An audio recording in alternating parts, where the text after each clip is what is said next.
em seus lares o programa Quarta Dimensão na TV Vila Velha. A TV que a nossa gente vê. Dia desses escutei anúncio de reunião para discutir se Jeová ordenou guerras ou não. A Bíblia convoca: ajuntai-vos e vinde contra ela, e todos se levantem para a batalha. Jeremias 49, versículo 14. Outro texto diferente deste. Meu filho, disse Davi a Salomão, eu tive desejo de construir templo ao Senhor, mas ele proibiu, dizendo: tu tens feito muitas guerras, não poderás edificar templo ao meu nome depois de tanto sangue derramado. 1 Crônicas 22, versículos 7 e 8. Isto mostra as contradições dos adoradores de Davi. Ele foi censurado por Deus. Cuidando da imagem e do som, contamos a presença de grupo pequeno, mas aguerrido e competente. Com equipe desse gabarito, o resultado será esplêndido. O tema de hoje será: com Cristo, verdade brilha. Em palestra recente, abordamos consequências de excessiva pressão que as massas humanas permutam. O próprio Jesus, depois de algum tempo, em contato público, se refugiava no ermo, em silencioso intercâmbio com Deus. O próprio Jesus. Hoje o nosso tema recomenda a fuga ainda mais profunda. Nada de periférico, esconde para enganar ou visconde. Será indispensável anestesiar nosso ego para que não perturbe nossa mística disposição de reaver o equilíbrio. Crispim dos Anjos aponta a contradição. Depois pergunta: afinal, Getúlio, devemos interagir ou fugir dos outros? Meu caro Crispim, quaisquer formulações demandam projetos. Nem tanto ao mar, nem tanto à terra. Limites são necessários lá e cá. Jesus multiplicou pães e peixes e matou a fome das multidões. Depois do evento, todavia, ninguém mais o encontrou. Ele desapareceu do deserto para exercer seu prazenteiro intercâmbio com o Pai das alturas. Interagir é muito bom, enquanto de coração apaziguado. Renovar-se inteiramente pela prece e pela meditação deve ser remate de procedimentos. O grande inimigo é a saturação, definida pela palavra tédio. Tudo que escapa dos limites se torna prejudicial. Até algo maravilhoso como a prece nossa de cada dia, se desvaloriza quando ela excede as medidas. 5 minutos de oração fervorosa valem mais que horas de repetições decoradas. Jesus falou sobre isto. E quando orares, não use de repetições como fazem os gentios. Eles presumem que pelo muito falar serão ouvidos. Mateus 6, versículo 7. Tédio e desconforto produzem descompasso. Quem passa 7 dias da semana atendendo o público, descarrega baterias. É humanamente impossível manter-se permanentemente assoberbado. Recompor forças é exigência da própria natureza. Em seguida, teremos que analisar também aquela outra opção. Aqueles de olhos cravados no próprio umbigo, desprovidos de tempo algum para a benemerência, vai se tornando autêntica neurose. Alguns pecando por excesso, outros por insuficiência. 2 grupos distanciados de elementares regras de vida saudável. Isolar-se em torre de cristal sem envolvimento com o mundo igualmente produz distúrbios mentais e emocionais. Somente ao entender que estamos na Terra para interagir e agirmos no limite das nossas forças, nós sairemos desse atoleiro e desta dúvida. Psicoterapeuta exibiu características de tais neuroses. Se você cansa depois de pouco esforço e após dormir acorda ainda fatigado, será quase certo que adquiriu esta síndrome.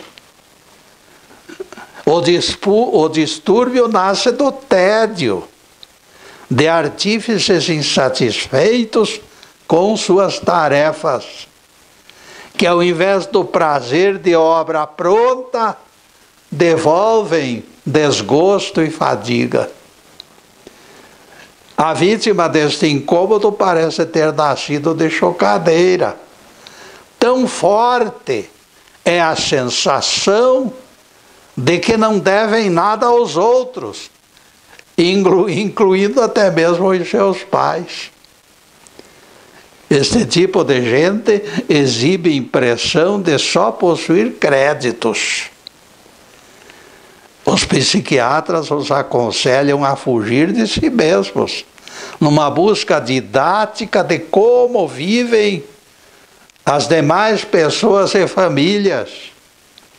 Interagir com alguém abrirá portas e janelas para entendimento. Não existe prescrição mais adequada. Outro remédio poderá ser placebo. Se você se constrange de encontro pessoal, escreva carta, mensagem pela internet ou qualquer outro meio de comunicação. No momento que você agiliza a remessa da mensagem, parte de sua carapaça egoística vai se desprendendo de você. Você ganhará mais fôlego e mais liberdade. E aqui se encontra o começo da cura. Cidadão que se encontrava há meses profundamente deprimido, lançou-se em campanha de conversar com alguém todos os dias. Segunda-feira foi o zelador do escritório. Terça-feira interagiu com seu vizinho de 7 anos, com quem jamais trocara simples bom dia e boa tarde. Na quarta-feira o papo se desenvolveu na fila do restaurante e continuou pelo horário inteiro do almoço. Na quinta, o jornaleiro da pracinha. Na sexta, o homem da farmácia. Assim, cumprindo ordens médicas, ele foi se libertando das algemas de só enxergar a sua própria pessoa. Interagindo com todos, ele percebeu que os problemas ficavam menos pesados e menos complicados.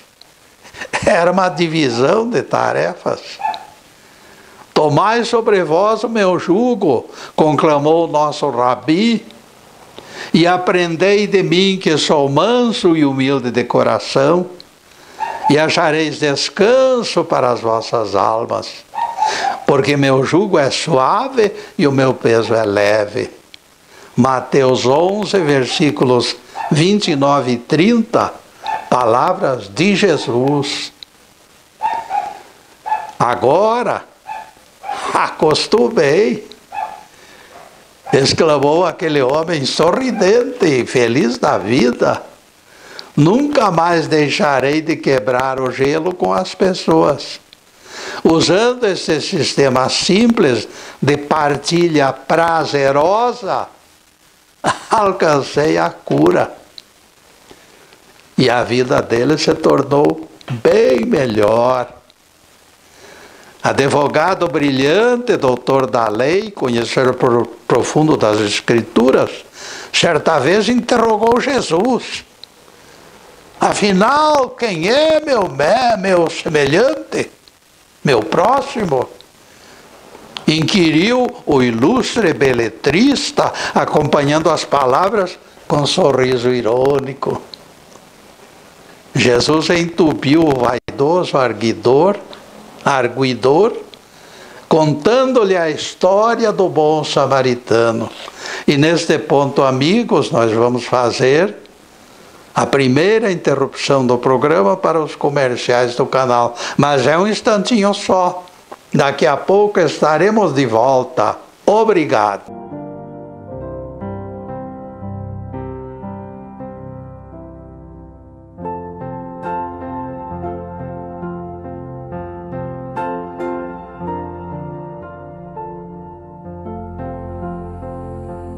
Já estamos no segundo bloco do programa Quarta Dimensão.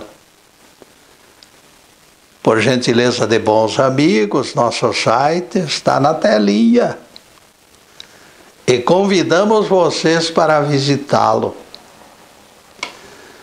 Você sabia que as palestras do Getúlio no YouTube 1, 2 e 3 podem ser acessadas pelo site, sabiam?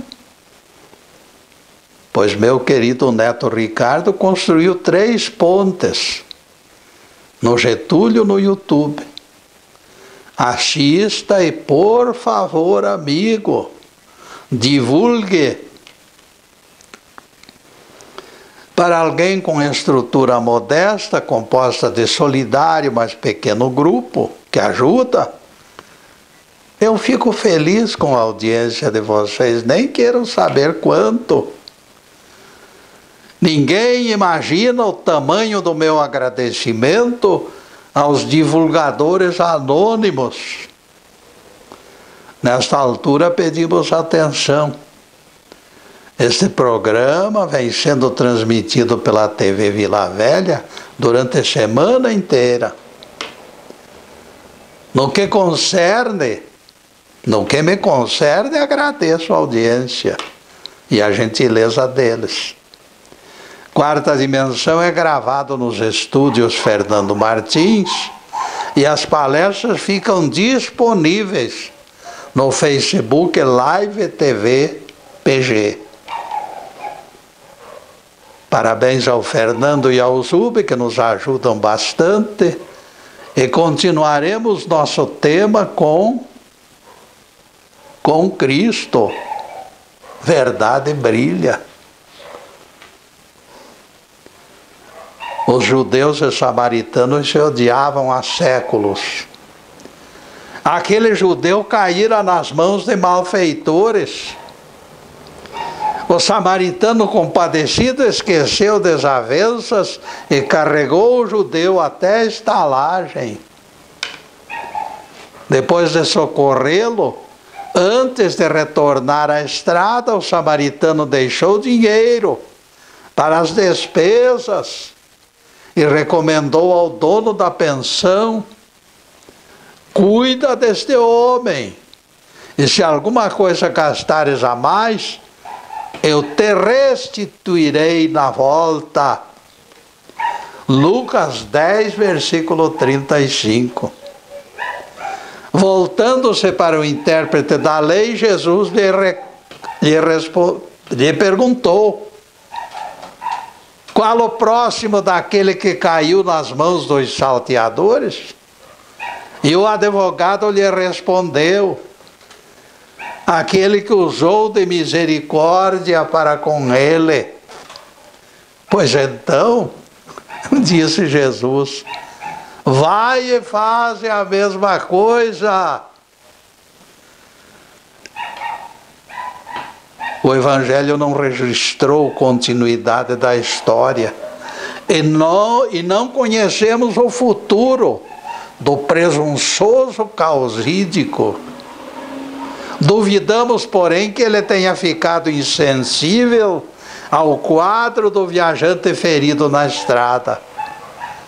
Ele também era inimigo dos samaritanos e recebeu um exemplo extraordinário.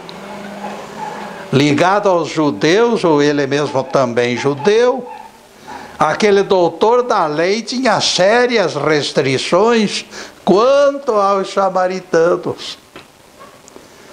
O Monte Garizim, onde realizavam seus cultos, não era aceito pelos judeus como local adequado. Por esta e por mais algumas razões, os samaritanos eram apontados como ilegítimos e indignos da assistência de Jeová. De propósito, Jesus selecionou esta história exatamente para mostrar a insensatez da negativa de socorro por motivos religiosos. Jamais tais desacertos poderiam superar o grau de endividamento contraído com a raça humana. Nós devemos à raça humana muita coisa do que nos conforta e alegra. Somos todos irmãos. Esta é a grande verdade. Laços familiares têm sido reconhecidos e aprovados. No que concerne ao espírito, profundos apegos de outras vidas justificam manutenção de paz e harmonia, indistintamente entre grupos, entre todos. O livro de Jó revela espantosa verdade. Assim acabará o homem. Tu o fortaleceste por pouco tempo, a fim de que acabasse para sempre. Mudarás o seu rosto e o farás sair. Exaltados ou abatidos, ele não conhecerá seus filhos. Jó 14, versículos 19 a 21. Percebam os laços que confirmam irmandade. Abstraindo-nos da morte física, nossos espíritos já estiveram reunidos em experiências afetivas. O pai de família de hoje, reencarnado, não conhece os filhos de vidas anteriores. É a Bíblia confirmando a reencarnação. Jó 14, versículos 19 a 21. O texto de Jó diz: mudarás o seu rosto.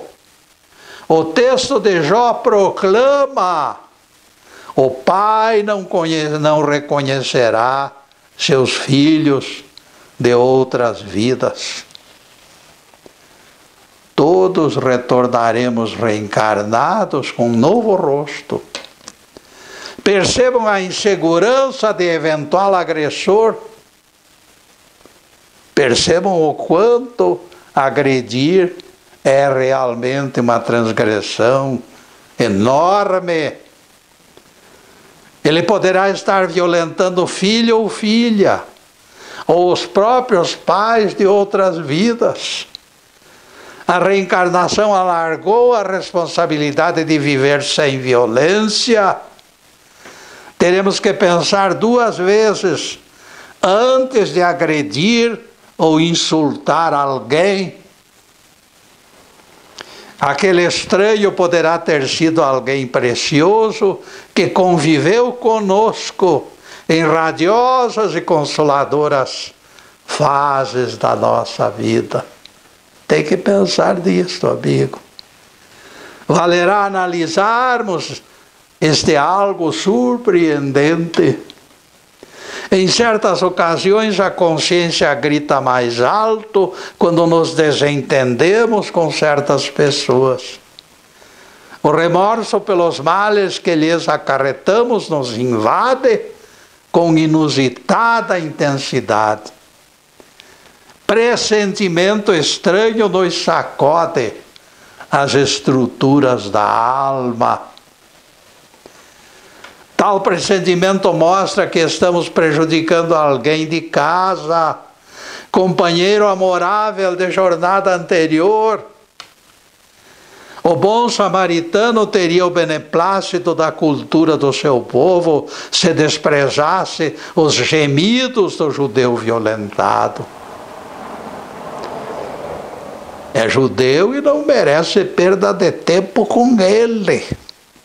Seria a afirmativa elogiada em todos os rincões de Samaria.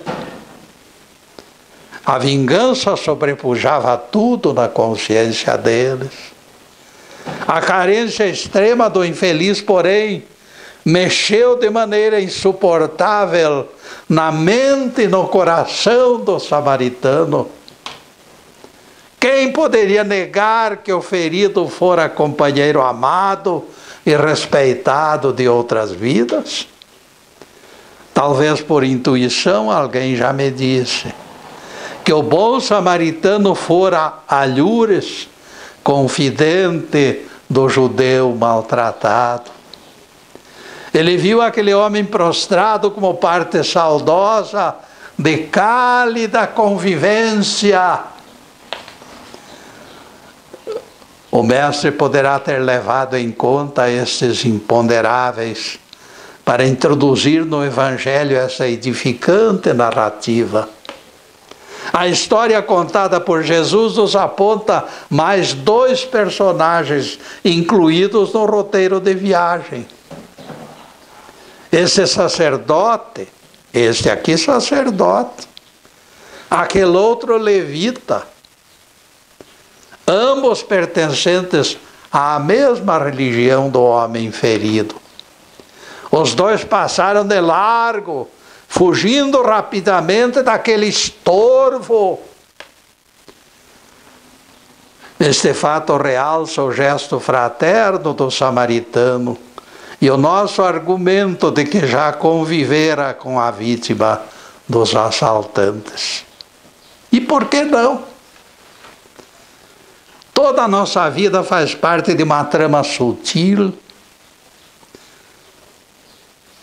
Podemos imaginar teia de aranha onde todos ocupam lugar. Uma teia enorme. Nesse universo de pulsações dinâmicas, todos estão doando e recebendo energias. A semelhança é perfeita e vislumbramos gigantesco organismo praticando respiração profunda. Todos respirando com a graça de Deus. E neste ponto, amigos, nós vamos fazer mais uma pequena interrupção no programa para os comerciais do canal, mas é um instantinho só. Daqui a pouco estaremos de volta. Obrigado.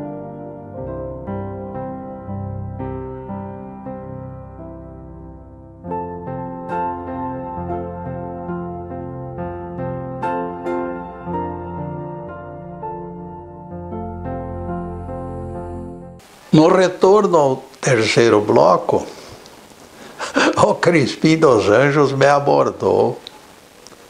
Getúlio, você faz tudo para esconder o inferno, mas a Bíblia sempre o desmente, o derruba do cavalo. Carreguei comigo mesmo. Texto falando do inferno, Getúlio.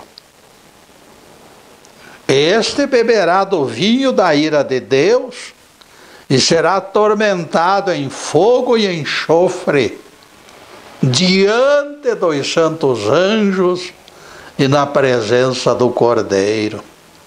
Apocalipse 14, versículo 10. Este texto mostra que o inferno existe, rebata Crispim, eufórico. Você está distraído, Crispim? Eu respondi.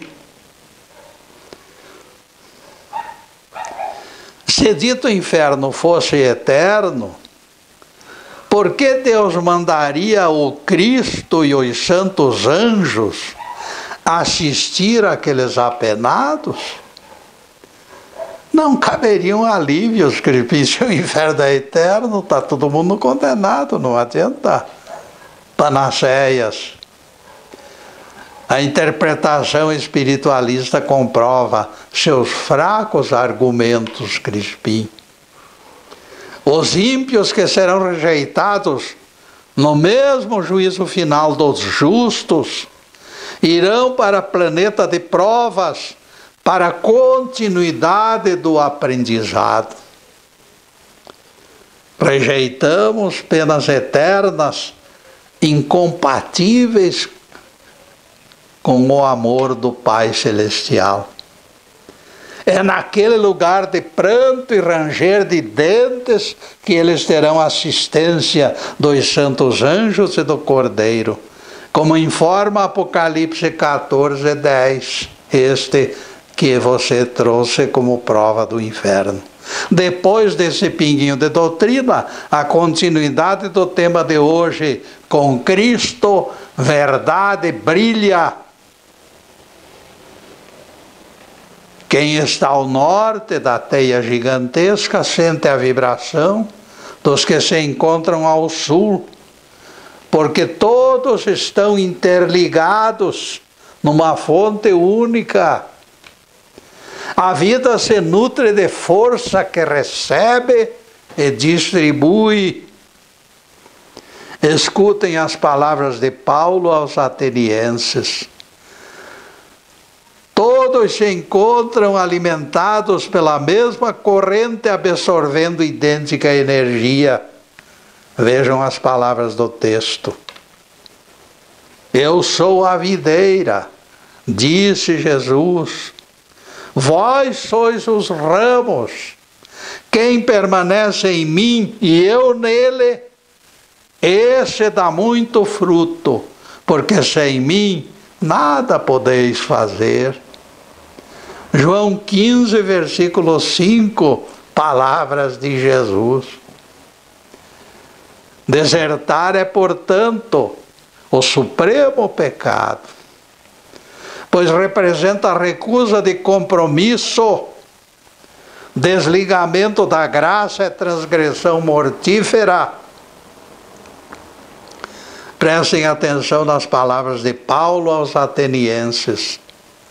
Deus não está longe de nós, pois nele vivemos, nos movemos e existimos, como alguns dos vossos poetas têm dito. Atos 17, versículos 27 e 28. O apóstolo Paulo, como expressam suas últimas palavras, nos aponta a extensão das revelações além das letras sagradas, como alguns dos vossos poetas têm dito. Representa a aceitação universalista autêntica, sem algemas. Na parábola do bom samaritano, o sacerdote e levita personificam transfugas. Fugindo da ação socorrista, eles se tornam galhos decepados da videira do Cristo. Como desertores desonrados por desprezo aos compromissos, a dupla mergulhou no anonimato do opróbrio. Não é sem razão que aparecem na parábola contada por Jesus. Ninguém se declara incapaz de fazer alguma coisa. Jesus disse para o doutor da lei: vai e faze tu a mesma coisa. Pessoas que sofreram apenas arranhões e equimoses da vida se obrigam a ajudar e se consolar mutuamente. É uma questão estratégica. Nada justifica praticante de religião omisso e contrário ao trabalho fraterno. Dilermando Junqueira, guapo rapaz, cheio de vida, se queixava de extremo cansaço. Ele foi consultar psiquiatra em busca de orientação. O psiquiatra, depois de 4 ou 5 perguntas ao malandro, lhe disse: vou lhe receitar remédio infalível. Quando estiver cansado, procure algo que fazer e mergulhe de corpo e alma na realização daquela tarefa. Experimente realizar o serviço com alegria. Cumpra horários regularmente e com certeza adeus cansaço. O rapaz entendeu a franqueza e honestidade do médico e não discutiu. Afastou-se desenchabido. Cansaço pode ser tédio, amigos. Cansaço pode ser vocação mal escolhida. Você não gosta do que está fazendo. Cansaço também pode ser preguiça disfarçada de doença. Este sábio conselho do médico, com certeza, esculpiu nova afeição no rosto daquele jovem. Sua própria reputação deve ter sido valorizada. Não posso acreditar que não tenha procurado corrigir sua indolência depois da lição que o psiquiatra lhe entregou de graça. Perceba o quanto de opróbrio custou a indiferença daquele sacerdote e do seu companheiro levita, que Jesus flagrou na estrada de Jericó, em sua parábola. 2000 anos depois, a classe sacerdotal ainda é lembrada e censurada.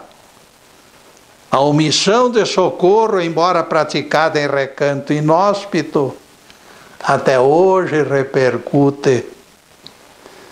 A propósito, amigos, já que lembramos figura sacerdotal, será oportuno comentarmos algo ocorrido agorinha mesmo. O evento vale como comparação entre palavras de Jesus e opiniões de interesseiros contumazes. O intérprete repleto de orgulho, entupido de soberba, que se afirma salvo desde 6 anos de idade, se vangloriava. Jesus vai arrebatar nossa igreja e todos iremos para os céus. Dava para perceber o rosto do pregador, antegozando as delícias que o esperavam e os tormentos que atingiriam todos nós pecadores. O Crispim, que se encontrava por perto, me disse: é isto aí, Getúlio, nós frequentadores de igrejas subiremos com o Cristo para viver no paraíso. Já estamos garantidos para reinar 1000 anos com Ele. Amigo Crispim, eu disse, se não fosse o Evangelho, eu até examinaria este seu argumento. Palavras de Jesus, no entanto, cortam pela raiz este arrebatamento. Ele faz parte de estratégia dos catedráticos que ainda se esforçam para manter a terra no centro de tudo, como no tempo de Galileu Galilei. Estes 1000 anos, meus amigos, esses 1000 anos estão ligados a outros mundos. Cada planeta vive calendário diferenciado. Sim, Getúlio, mas afinal, quais as palavras de Jesus que alimentam sua discordância? Saiba, caríssimo Crispim, antes de tudo, que Jesus imputou o pecado a toda palavra ociosa que os homens proferissem. Antecipo este fato para prevenir declarações de que o mestre estava apenas ironizando para provocar padres. O estilo do Nazareno sempre foi de absoluta seriedade. Ninguém duvide, pois, que a notícia divulgada define ordem de ingresso no 7º céu. Os primeiros agasalhados são qualificados até pelas suas profissões. Percebam com atenção as palavras do texto da Bíblia. Em verdade vos digo que publicanos e meretrizes entrarão antes de vós no reino dos céus. Mateus 22, versículo 31. Palavras de Jesus dirigidas a quem? Aos principais sacerdotes, amigos. E aqueles, as meretrizes e os publicanos, mereceram destaque antecipado pelas palavras do nosso Rabi. Está no Evangelho. Outra coisa, o texto ensina, a locação é pessoal e não coletiva. E neste ponto, amigos, faremos outra pequena interrupção no programa para os comerciais do canal, mas é um instantinho só.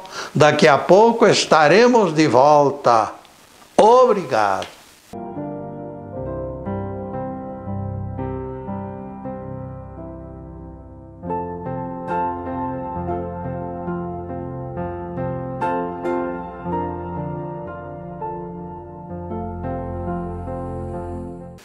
Atingimos o último bloco do programa Quarta Dimensão. O relógio hoje está correndo adoidado.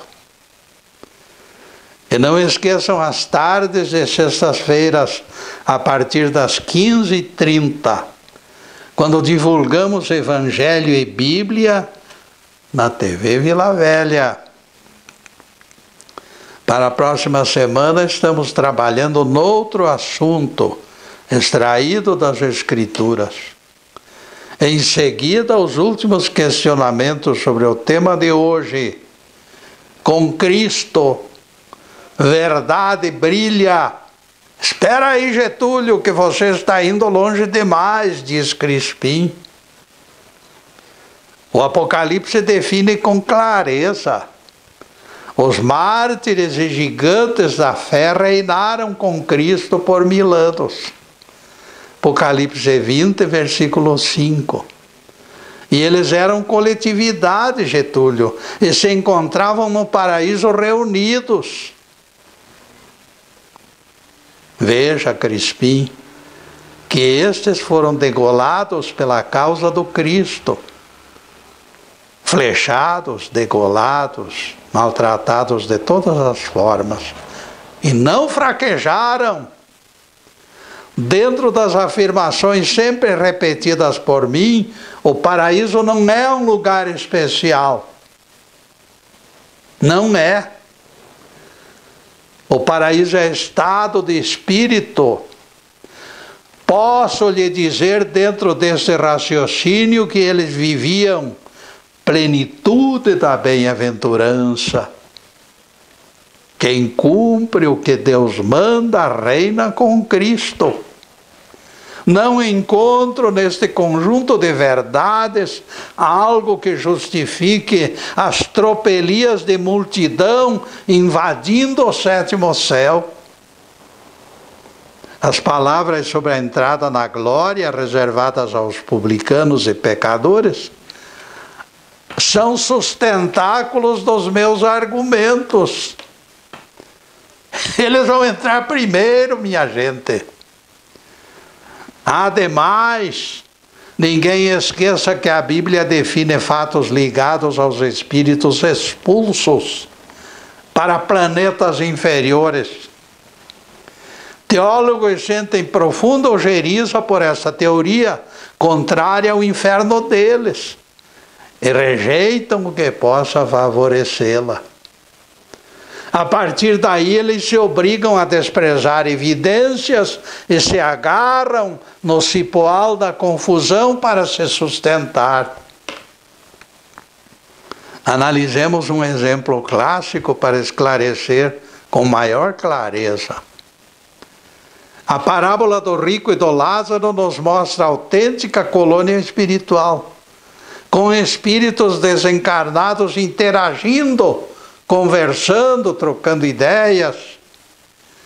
Eles conversam, reclamam e são apaziguados por pai Abraão, já falecido há milênios. Diante dessa ameaça desmoralizadora da teoria salomônica de que os mortos dormem no sepulcro, sem a menor consciência, alguns reagem. Eles não aceitam as palavras de Jesus. Isso aí é obra de ficção escrita pelo mestre, e alguns até exageram no zelo, garantindo que a parábola não define doutrina. Parábola não serve para nada. Eles dizem. Toda a confusão surge pelo medo de ser desmascarado em suas ideias esdrúxulas. Getúlio balbucia Crispim. Acaso você tem coragem de negar que os ímpios ressuscitarão 1000 anos depois dos direitistas? Afirmo com todas as letras que isto vai acontecer, diz Crispim, pois eu nego sua versão. Lembrando Apocalipse 20, versículo 5, os restantes dos mortos não reviveram até que se completassem 1000 anos. Você está fora do calendário, Getúlio. Engano seu, Crispim. O texto em Mateus é bastante claro. Quando vier o Filho do Homem na sua majestade, Mateus 25, verso 31, colocará as ovelhas à sua direita e os cabritos à esquerda. Mateus 25, verso 33. Na continuidade da narrativa, percebemos que ele fala aos dois grupos, prometendo bênçãos para ovelhas e maldição para os cabritos. Portanto, está bem claro que não tem nada a ver com 1000 anos depois, porque o fato ocorreu juntamente. Os salvos e os transferidos para outros planetas estarão sendo julgados e recebido a sua sentença na mesma hora, no mesmo dia. Em nenhum momento percebi algum preceito religioso norteando a sentença de Jesus, do Mestre, do Rei imortal dos séculos. A única coisa que Jesus disse, que eu escutei claramente, é: tive fome e me destes de comer. De tal maneira o Evangelho define os termos que não nos resta qualquer pontinha ácida para controvérsia, Crispim. Você está querendo fugir pela tangente, Getúlio. Acaso esqueceu o texto de Apocalipse que lhe apresentei logo na chegada? Vou repeti-lo para avaliar seus comentários. O restante dos mortos não reviveram até que se completassem 1000 anos. Apocalipse 20, verso 5. Você esqueceu algo, Crispim. O pecado mortífero mata, embora as pessoas continuem com plena saúde andando pela rua. Se os esquerdistas foram exilados para mundos inferiores, com certeza eles eram mortos espirituais, e é aqui o sentido da frase. Após o milênio profético, no entanto, muitos deles, 1000 anos, muitos deles readquiriram a sanidade perdida e se encontravam preparados para retornar ao Cristo. Esta é a interpretação dos que acreditam em planetas habitados fora da Terra. Na mesma ocasião, portanto, os justos e os ímpios serão premiados ou castigados pela justiça divina, conforme suas obras, e não de graça. A fila da direita ganhará continuidade da cidadania terrena pelo exercício de fraterna assistência aos semelhantes. A fila da esquerda perderá cidadania terrena pela ausência de interesse em ajudar. Eu estava com fome, me destes de comer. Eu estava com fome e não me destes de comer. São duas coisas completamente diferentes. Perceba, Crispim, no entanto, que o Cristo juiz não pronunciou palavra alguma vinculando coisas da religião e alterando sentenças. Tudo será medido pelo amor com que nos amarmos uns aos outros. Este é o passaporte divino de ascensão. Não existe outra fórmula de nos integrarmos ao rochedo eterno no nosso Pai Celestial. Andar de olhos abertos não significa estar vivo. Aquele candidato a discípulo que pediu ausência para enterrar o Pai se encontrava espiritualmente morto. Por que, perguntarão os cultores das cerimônias? Palavras do próprio Jesus explicam: quem coloca a mão no arado e olha para trás, se encontra espiritualmente morto. Ele pode existir no tempo e no espaço, mas não vive. E nós voltamos aos termos que embaraçaram Crispim. Os outros mortos não reviverão até que sejam cumpridos os 1000 anos. Apocalipse 20, versículo 5. Esse outro significado que nosso rabi estabeleceu para o vocábulo mortos define a condição dos cabritos mortos vivos. Louvado seja Deus. Que o Senhor nos abençoe e nos guarde. Que o Senhor faça resplandecer o seu rosto sobre nós e tenha misericórdia de nós. Que o Senhor sobre nós levante o seu rosto e nos dê a paz. Louvado seja o nosso querido Deus Pai. Louvado seja o santo nome de Jesus, o nosso Cristo. E para vocês, amigos, além desta câmera, eu só posso afirmar uma coisa. Estou vibrando e pedindo ao Pai Celestial, ao nosso querido Jesus, bênçãos sobre todos aqueles que se encontram nesta corrente.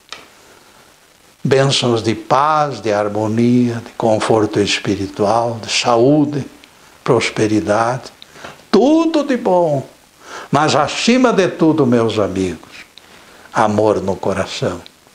Porque o amor é o grande sustentáculo que nos colocará diante de Deus e na presença de Deus. Muito obrigado, meus amigos, e boa noite.